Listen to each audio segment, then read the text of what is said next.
मुंसिफ हो अगर तुम तो इंसाफ कब करोगे। मुंसिफ मतलब जज।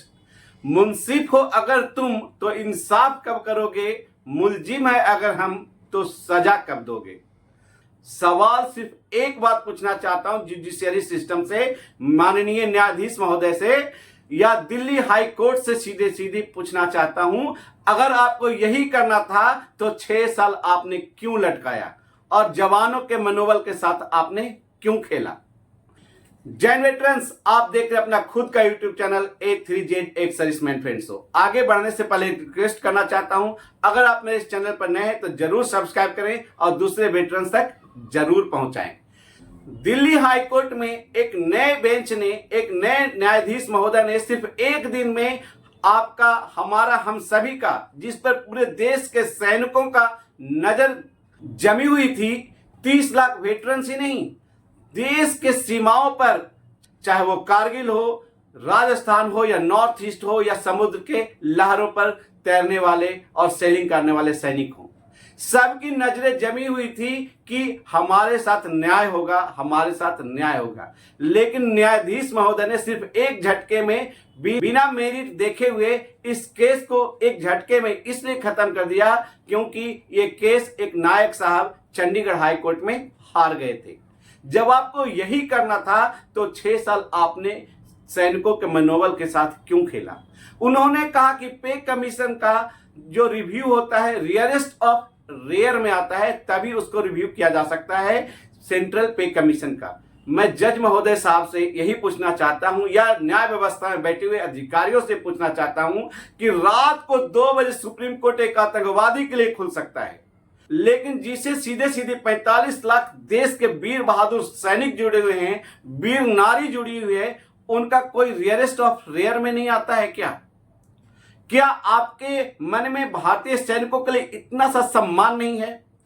यहां पर एक आदमी की बात नहीं है दोस्तों, यहां पर 45 लाख सैनिकों की बात हो रही है और साथ में 15 लाख उन सैनिकों की बात हो रही है जो आज भी रात दिन सीना चौड़ा करके बॉर्डर पर गोलियों का सामना करने के लिए खड़े हैं। तो क्या जज महोदय को यह रेयरेस्ट ऑफ रेयर में नहीं दिखाई दे रहा था ये केस को? कि चलिए छोड़ते हैं कि जज साहब के मन में हम सैनिकों के लिए सम्मान है या नहीं है।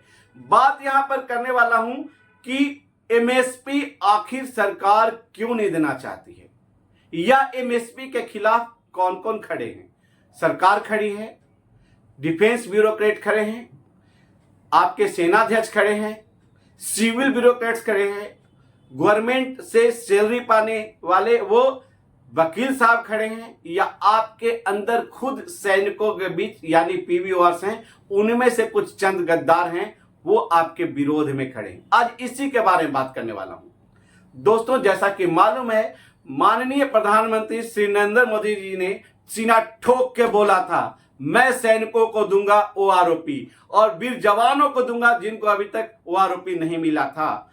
और भारतीय जनता पार्टी की सरकार ने ओआरओपी को इंप्लीमेंट कर दिया, ओआरओपी 1, ओआरओपी 2 और ओआरओपी 3।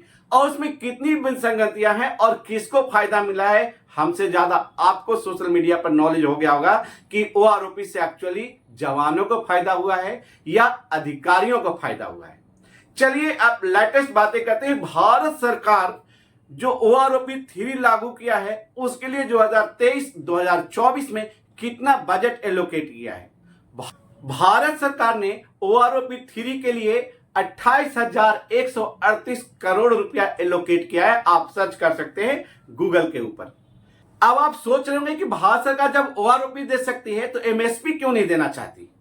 आखिर भारत सरकार को क्या प्रॉब्लम है, मैं आपको बताना चाहता हूं कि ओआरओपी में भारत सरकार का पर ईयर का खर्चा सिर्फ 28,000 करोड़, तो एमएसपी के ऊपर उसको भारत सरकार को जो खर्च आएगा 28 दूनी 56 यानी 56,000 करोड़ रुपया पर ईयर।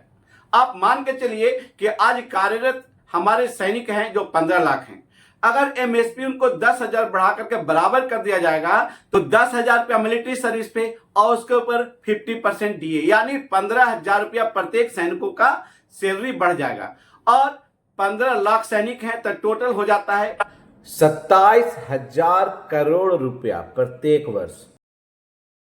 और उसी प्रकार अगर 30 लाख हमारे सैनिक हैं, उनका पेंशन बढ़ जाएगा 7,500 रुपया पर मंथ। यानी 30 लाख सैनिकों के ऊपर भी जो पेंशन पर जो खर्च होगा 27,000 करोड़ रुपया प्रत्येक वर्ष, यानी लगभग 56,000 करोड़ रुपया भारत सरकार को खर्चा करना पड़ेगा अगर वो मिलिट्री सर्विस पे इक्वल यानी जवानों का बढ़ाया तो। अब आप कमेंट्स करके जरूर बताइए कि 28,000 करोड़ रुपया देने के बदले भारत सरकार ने कितना ढोल पीटा कि मैंने सैनिकों के लिए ये किया, मैंने सैनिकों के लिए वो किया। वो भारत सरकार उन सैनिकों को जो बिलो ऑफिसर्स रैंक हैं, पीवीओ हैं, जो ऑनररी कमीशन ऑफिसर भी नहीं है, उनके ऊपर 56,000 करोड़ रुपया खर्चा करेगी क्या? आप कमेंट्स करके जरूर बताएं। दोस्तों, भारत सरकार आपको 56,000 करोड़ रुपया बिल्कुल नहीं देने जा रही है। आप कहेंगे क्यों? उसके लिए भारत सरकार के पास अलग हथकंडे हैं। जैसा कि आपको मालूम है कि एमएसपी का कंसेप्ट कांग्रेस आई के टाइम पर आया था और उस समय जवानों के लिए सिर्फ 2,000 और अधिकारियों के लिए 6,000। ये सिर्फ बीजेपी का गेम नहीं है, ये सिर्फ कांग्रेस का गेम नहीं है, ये गेम है पूरे सिस्टम का, ये पूरे गेम है ब्यूरोक्रेसी का, ये गेम है भ्रष्टाचार का, ये गेम है तानाशाही का। ओआरओपी के ऊपर भारत सरकार ने 2023-2024 में 28,138 करोड़ रुपया एलोकेट किया है, डिसाइड में रखा। दूसरी तरफ अगर एमएसपी देगी भारत सरकार जवानों को इक्वल और सम्मान के रूप में 56,000 करोड़ रुपया, यानी ओआरओपी से उसको दुगना देना पड़ेगा। तो भारत सरकार क्या करेगी? अगर डायरेक्टली भारत सरकार मना करेगी तो सैनिक खड़ा हो जाएंगे। तो ये मामला चूंकि कोर्ट में है और आपको बताना चाहता हूं कि कोर्ट में आज के डेट में लगभग 500 सरकारी वकील हैं और 500 सरकारी वकील जो सरकार के पैसे बचाने में लगे हुए हैं, सरकार के फेवर में काम करने में लगे हुए हैं और सरकार जो जो बोलती है वो करते हैं। चाहे वो किसी केस में डिले करना हो, किसी केस में रोकना हो या सरकार के पक्ष में फैसला दिलाना हो। और सरकारी वकील को मिलता है कितना per year? On an average एक सरकारी वकील को लगभग सालाना 17 लाख रुपया सरकार देती है। और अगर 500 सरकारी वकील है तो 17 लाख गुने 500 यानी 8,500 करोड़ रुपया भारत सरकार खर्चा करती है सरकारी वकीलों के ऊपर। और जो सरकारी वकील अच्छा करते हैं और सरकार के फायदे की बात करते हैं और सरकार को केस में जीत दिलाते हैं, उन सरकारी वकीलों को किसी न किसी दिन जज बना दिया जाता है। और जो दिल्ली हाई कोर्ट के जज महोदय जिन्होंने बिना मेरिट देखे हुए इस केस को डिसमिस किया, वो कभी न कभी एक सरकारी वकील हुआ करते थे जो भारत सरकार के इशारों पर काम करते थे। अब आप ही बताइए, एक तरफ भारत सरकार 28,000 करोड़ रुपया देके इतना डंका पीटती है तो आपको 56,000 करोड़ रुपया क्यों देगी? जबकि दूसरी तरफ वो 8,500 करोड़ रुपया आपके फैसले को प्रभावित करने के लिए सरकारी वकील को देती है। तो आप बताइए, क्या भारत सरकार आपके साथ है? नहीं। तब आप कहेंगे एमएसपी की लड़ाई में साथ कौन है? मैं फिर बोलता हूं, एमएसपी की लड़ाई सिपाही से लेके सूबेदार मेजर तक की है। वही आपके साथ हैं, इकट्ठे हैं और ऑनरेरी साहिबान आपके साथ नहीं है। तो अब सवाल ये उठता है कि जब सिपाही से लेकर सूबेदार मेजर तक एमएसपी के लिए लड़ रहे हैं तो जवानों को बराबर एमएसपी देने के विरोध में कौन कौन खड़ा है? तो सबसे पहले खड़े हैं आपके खुद सेनाध्यक्ष। आप बोलेंगे क्या मजाक कर रहे हैं? ये मजाक नहीं, कड़वा सत्य है दोस्तों। एक सवाल फिर मैं आपसे पूछता हूं, पूरी दुनिया में एक भी ऐसा ऑर्गेनाइजेशन नहीं है, एक भी ऐसा देश नहीं है जहां शोषित और श्रमिक वर्ग का नेता उसका शोषण करने वाला अधिकारी है। सिर्फ और सिर्फ भारत वर्ष में सेना ही एक ऐसा जगह है, ऐसा ऑर्गेनाइजेशन है जहां शोषित और श्रमिक वर्ग का नेता एक शोषण करने वाला अधिकारी है। क्या आपके तरफ से, जवानों की तरफ से पे कमीशन में कोई बैठता है? कोई नहीं बैठता है। अगर आपने प्रपोजल भी दिया तो आपके प्रपोजल को naval headquarters, army headquarters, air force headquarter में आपके टॉप बॉस रिजेक्ट कर देंगे और वो वही देंगे भारत सरकार को जो सिस्टम को सूट करता है। तो सबसे बड़ा सवाल आपसे फिर पूछता हूं कि जब 2,000 रुपया जवानों के लिए और अधिकारियों के लिए 6,000 रुपया रिकमेंडेशन दिया गया था भारत सरकार को या सेंट्रल पे कमीशन को, उस समय वो प्रपोजल किसने दिया था? आपने दिया था या आपके सेनाध्यक्ष ने दिया था? चाहे आर्मी के सेनाध्यक्ष हो, चाहे नेवी के सेनाध्यक्ष हो, चाहे एयरफोर्स के सेनाध्यक्ष हो, क्या उन्होंने नहीं दिया? बिल्कुल उन्होंने ही दिया है ये प्रपोजल कि नर्सेस को जो मिलिट्री नर्सिंग सर्विस सेवा में हैं उनको जवानों से दुगना 4,000 दो, क्योंकि उस सेवा में लगी रहती हैं अधिकारियों के, और अधिकारियों को 3 गुना 6,000 रुपया दो। ये प्रपोजल किसने दिया था? किसी जवान ने दिया था या आपके सेनाध्यक्ष ने दिया था भारत सरकार को और सेंट्रल पे कमीशन को?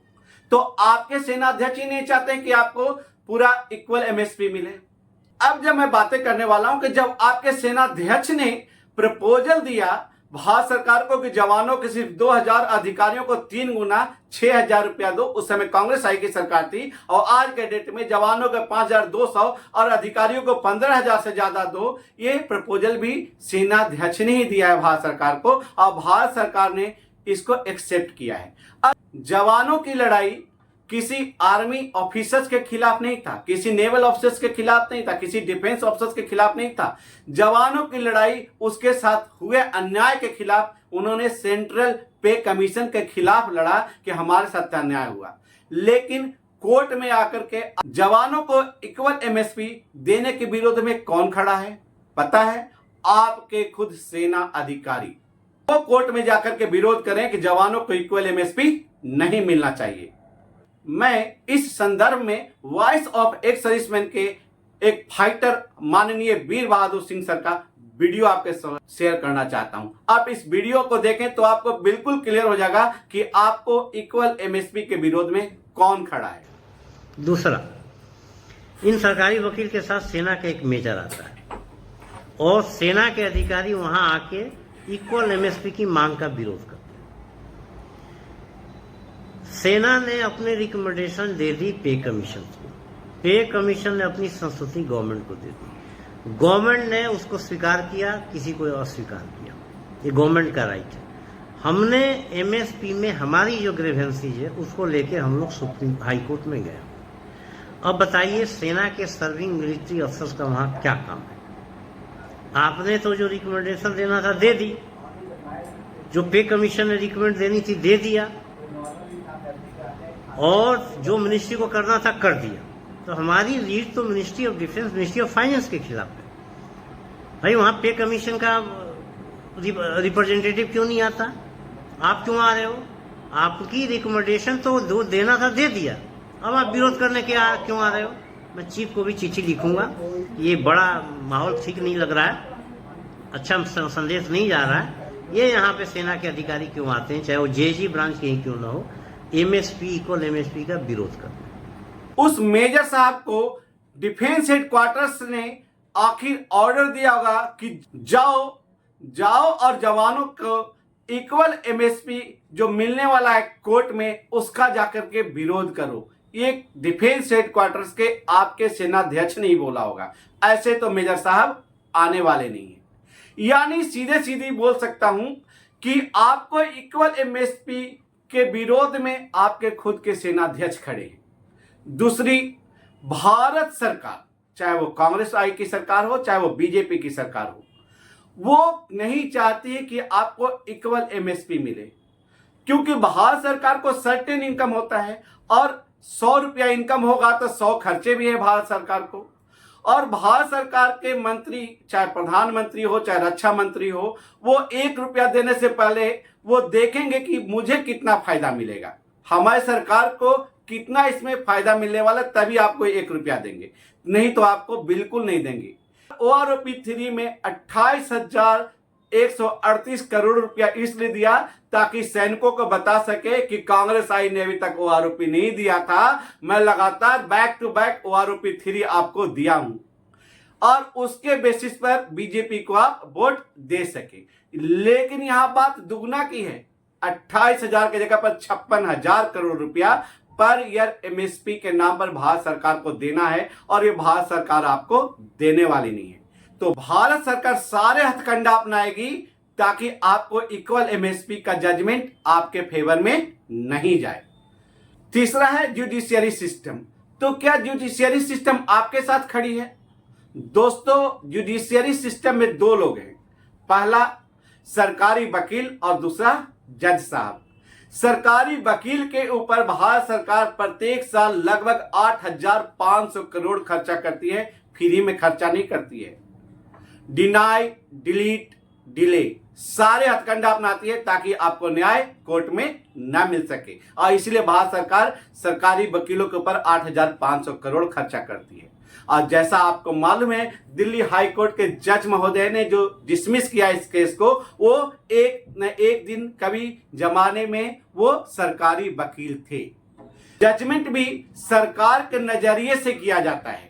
जज साहब सिर्फ इंडिपेंडेंट ही जजमेंट नहीं देते, वो सारे पहलुओं को देखते हैं, वो सरकार के पहलुओं को ज्यादा देखते हैं कि वो भी एक सरकार के सिस्टम के हिस्से हैं, और तब जाके जजमेंट देते हैं। और इसी कारण आपको दिल्ली हाई कोर्ट में आपका केस रिजेक्ट हो गया। और देश के न्याय व्यवस्था में टॉम एंड जेरी का जो खेल चल रहा है, इसका पर्दाफाश करते हुए हमारे माननीय वीर बहादुर सिंह सर क्या बोलते हैं, ये जरा सुन लीजिए।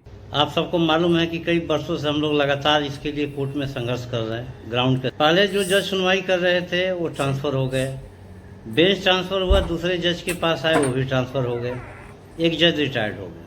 तो टोटल 4 जजों ने जो केस सुना है उसमें से 3 या तो ट्रांसफ़र हो गए या रिटायर्ड। उसके बाद आज जो हमारी केस लगी हुई थी न्यायमूर्ति रेखा पल्ली और शैलेंद्र कौर न्यायमूर्ति के कोर्ट नंबर 6 में, हम लोग बड़े आसान्वित थे कि आज हियरिंग शुरू ख़त्म हो जाएगी, बस समाप्त हो जाएगी। इसलिए हम लोग, मैं तो सुबह 9 बजे ही हाई कोर्ट पहुँच गया था, 9:45 बजे कोर्ट के अंदर हो गया था और 6 नंबर कोर्ट के बाहर बैठा हुआ था। हमारे वकील साहब ने पूछ लिया था सरकारी वकील को कि बहस के लिए तैयार हो ना, उन्होंने कहा था हाँ बहस के तैयार है, मैं आ जाऊँगा। हमारे वकील साहब भी वहाँ पे 12 बजे से डेरा डाल के बैठ गए थे अपनी टीम के साथ। 22 नंबर पे लगा हुआ था। जब 22 नंबर पे बहस शुरू हुई तो हमारे वकील साहब ने बहस करना शुरू किया, तो सरकारी वकील ने कहा दूसरे कि हमारे वकील साहब दूसरे के कोर्ट में हैं और इसकी डेट, इसकी टाइमिंग 3:30 बजे का है, इसलिए 3:30 बजे ही सुना जाए। उन्होंने कहा चलो 3:30 बजे सुन लेंगे, अपनी बातें सुना देंगे। फिर उसके बाद हमारे वकील साहब का फ़ोन आता है सरकारी वकील का कि साहब मैं तो हॉस्पिटल में हूँ, बीमार हूँ, बीमारी का बहाना था। हम लोगों ने कहा कि हम तो अपनी बहस करेंगे। फिर 3:30 बजे जैसे हमारे वकील बहस शुरू करने के लिए खड़े हुए, सरकारी एक दूसरे वकील आ गए, बोला हमारे जो वकील साहब हैं सरकारी वकील जो डेप्यूटेड हैं इस केस के लिए, वो सुप्रीम कोर्ट में है, तो इसलिए मामला को स्थगित कर दो। हमारे वकील ने कहा कि जीसीओ, जवान, सिपाही, हवलदार, सुधार मेजर तक का मैटर है, इसको पेंड न रखा जाए, सुनवाई हो। लेकिन जज महोदय ने अगली डेट अक्टूबर में देनी चाहिए। फिर हम लोगों के आग्रह पे 30 सितंबर को डेट दी। ये वकील साहब बार बार, ये पहला मैटर नहीं है, इससे पहले भी बहस से भागते थे, पहले भी बहस से भागते रहे, हर बार एडजॉर्नमेंट मांगते हैं। जितना इन्होंने बहस से भागा है, अगर ये ओलंपिक में जाते भागते तो उस देश के लिए मेडल ले आते थे। तो ये जो सिविल और मिलिट्री ब्यूरोक्रेट्स काम कर रही है, ये वकील के माध्यम से ये पूर्व सैनिकों और सर्विंग सेनाओं के सैनिकों के साधारण रैंक के सिपाही से लेकर सुधार मेजर का, इनका मनोबल तोड़ने का प्रयास कर। चलिए, हमारे माननीय सैनिक वीर बहादुर सिंह सर ने बता दिया कि अगर वकील साहब ओलंपिक में इतना भागते तो गोल्ड मेडल लेके आते, लेकिन भैया ओलंपिक में जाते तो 1 करोड़ मिलता। यहां सरकार का उसने 55,000 करोड़ रुपया पर ईयर बचा दिया, तो गोल्ड मेडल क्या, डायमंड मेडल उनको मिलेगा, एक न एक दिन वो जज बन ही जाएंगे। अब आता है कि आपके इक्वल एमएसपी के खिलाफ चौथा कौन खड़ा है। चौथा खड़ा है सिस्टम, डिफेंस ब्यूरोक्रेसी का लॉबी और सिविल ब्यूरोक्रेसी का लॉबी। आखिर भारत सरकार से वो सैलरी लेता है, भारत सरकार के उच्च पदों पर बैठ करके रिटायरमेंट के बाद भी वो किस लिए पैसा लेता है? वो इसलिए लेता है कि वो जनता को कंट्रोल में रख सके, और आप और हम जो पीवीआर्स हैं आम जनता हैं, और वो भारत सरकार के सारे हथकंडे अपना करके आपको कंट्रोल करते हैं, चाहे वो जुडिशियरी सिस्टम ही क्यों ना हो, तो वो भी आपके खिलाफ हैं। और 5वां आप खुद हैं, आपको खुद ही नहीं चाहिए इक्वल एमएसपी, आप कहेंगे क्या मजाक कर रहे हैं, मैं बिल्कुल कड़वा सत्य बोल रहा हूं। मैं ये बात इसलिए बोल रहा हूं कि मिनिस्ट्री ऑफ डिफेंस में जो रजिस्टर्ड ऑर्गेनाइजेशन है ISL और दूसरे, उसका हेड कौन है? उसका हेड है कोई मेजर जनरल, कोई जनरल, कोई ब्रिगेडियर। ये सारे जो पॉलिसी मेकर हैं ये सब डिफेंस ब्यूरोक्रेसी के हिस्से हैं, जो सिस्टम के हिस्से हैं, वो आपको कंट्रोल कर रहे हैं और आप उसी ऑर्गेनाइजेशन के हिस्से हैं जिसका बॉस वो जनरल साहब हैं। वो डिसाइड करते हैं कि आपको क्या मिलने वाला है।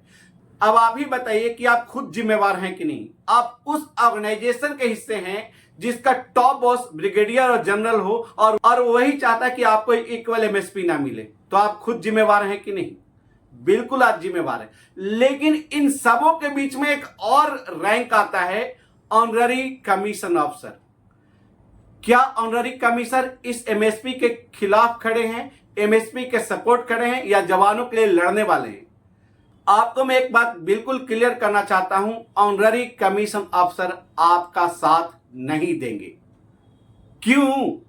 उसका एक नहीं, उसका दो कारण है। ऑनररी कमीशन अफसर्स को नॉर्मल कमीशन अफसर जो रिटायर जाते हैं उसके बराबर उनको मिलिट्री सर्विस पे मिलता है। जब उनको ऑफिसर्स का मिलिट्री सर्विस पे मिलता है तो आपके साथ वो क्यों खड़ा होंगे? वो आपके साथ बिल्कुल खड़ा नहीं होंगे। अगर आप ये सोच रहे हैं कि ऑनररी कमीशन अफसर आपका साथ देंगे MSP की लड़ाई में, या तो आप दिन में सपने देख रहे हैं या आप गलतफहमी में जी रहे हैं। आप कहेंगे क्या बात कर रहे हो उमेश जी? चलो गलतफहमी नहीं, आपसे मैं एक सवाल और पूछता हूं, तो क्या ऑनररी कमीशन अफसर इस मिलिट्री सर्विस पे की लड़ाई में न्यूट्रल रहेंगे? दोस्तों, आपका सबसे बड़ी भूल है। आपने खुद का प्रमोशन पाने के लिए अधिकारियों का तलवे चाटते रहा और जवानों का चुगलखोरी करके ऑनररी बना। ऐसे ऑनररी अफसर कभी भी आपका साथ नहीं देंगे और एक न एक दिन जब मौका मिलेगा तो वे अधिकारियों के पाले में बैठ जाएंगे और वो भी आपका विरोध करेंगे। तब आप कहेंगे अरे उमेश जी, ऐसा तो सारे ऑनररी हो नहीं सकते। मैं बिल्कुल बोलता हूं ऐसे सारे ऑनररी अफसर नहीं होते। कुछ एक ऑनररी अफसर जिन्होंने ईमानदारी से अपना ड्यूटी निभाया है, सर्विस किया है सेना में, और जिनको जमीर जाग गया है कि नहीं हम सैनिकों को अधिकार दिलाएंगे, शायद हजारों में दो चार ऐसे मिल जाए ऑनररी अफसर जो आपके साथ खड़े हो इस MSP के लड़ाई में। नहीं तो 95% ऑनररी अफसर आपके साथ नहीं है, वो अधिकारियों के साथ है इस मिलिट्री सर्विस पे की लड़ाई में। आप फिर पूछेंगे कि क्या सुप्रीम कोर्ट में क्या हम MSP की लड़ाई जीत पाएंगे? याद रखिए दोस्त, आशा ही जीवन है और भारत एक लोकतांत्रिक देश है और भारत देश की लोकतांत्रिक व्यवस्था 3 स्तंभ पर टिकी है, विधायिका, कार्यपालिका और अंत में न्यायपालिका। आपको न्यायपालिका में भरोसा रखना होगा और लड़ना होगा और संघर्ष करना होगा एकत्र होकर के, ताकि आपको सुप्रीम कोर्ट में आपको आपका इंसाफ मिल सके। दोस्तों, SCO, NCO, JCO, ORs सारे लोगों एकत्र होकर के इस MSP की लड़ाई को लड़ना होगा और कदम बढ़ाकर चलना होगा। जय हिंद।